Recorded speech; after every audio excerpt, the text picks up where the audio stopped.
Dernièrement, le conseil municipal a octroyé une aide financière de 10 000 au Centre d'action bénévole La Seigneurie de Monroe. Cette aide financière va leur permettre de financer une nouvelle hotte de cuisine qui va faciliter la tâche de leurs bénévoles et ce, de façon plus sécuritaire. Il faut savoir que le Centre d'action bénévole est très impliqué dans notre communauté. L'année dernière, en 2023, c'est tout près de 18 000 repas gratuits qui ont été offerts aux aînés et aux familles dans le besoin. Je tiens à remercier tous les bénévoles du CAB ainsi que sa directrice générale, Joanne Audet, pour leur travail exceptionnel auprès des familles dans le besoin et des aînés de notre communauté. De plus, prochainement, ce sera la semaine de l'action bénévole à la mi-avril. Donc, si le cœur vous en dit, je vous invite à faire un peu de bénévolat, que ce soit pour le CAB ou tout autre organisme de notre région.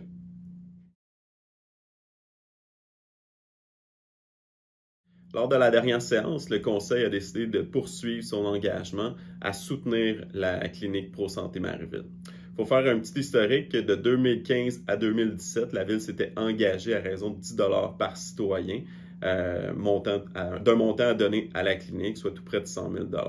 Par la suite, son engagement était renouvelable d'une année à l'autre, de 2018 à 2022, toujours moyennant 10 $ par citoyen. Et en 2023, ce fut à raison de 5 $ par citoyen.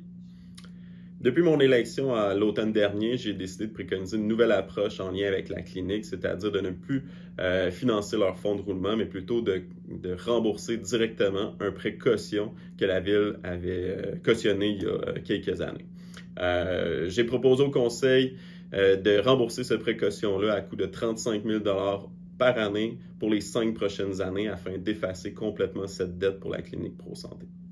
Depuis le 1er avril dernier, la clinique est maintenant GMF, c'est-à-dire Groupe de médecine familiale, ce qui leur permettra d'aller chercher des subventions additionnelles au niveau gouvernemental, qui va leur permettre d'offrir de meilleurs services, mais aussi d'être plus viables financièrement, comparativement aux dernières années où ils ont eu quelques difficultés financières. La Ville reconnaît tout le travail accompli par les administrateurs bénévoles ainsi que les médecins en place. Nous souhaitons un bon succès à la clinique et nous souhaitons plus de places éventuelles pour les Marivillois et Marivilloises.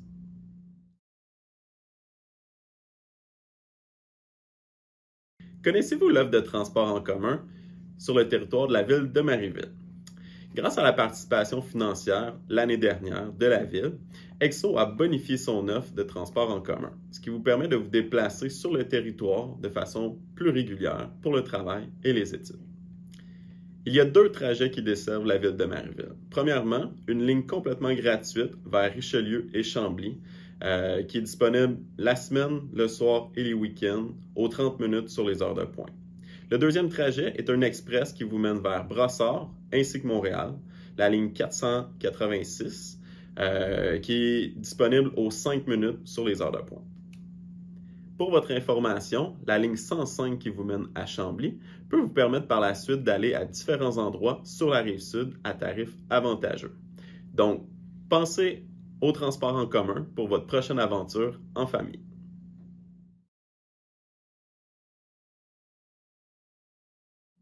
Le Jour de la Terre est célébré le 22 avril depuis 1970. C'est l'un des plus importants mouvements en matière d'environnement à travers la planète.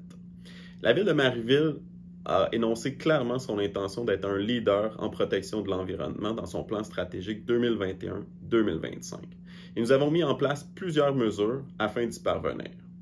L'offre de plants d'arbres gratuits chaque année au mois de mai, les subventions pour les bornes de recharge pour véhicules électriques et pour les produits d'hygiène lavables, la bonification du réseau cyclable pour encourager le transport actif, le projet de restauration du ruisseau Saint-Louis, la modernisation de l'éclairage public pour réduire la consommation d'électricité et l'implantation d'une station lave-glace libre-service.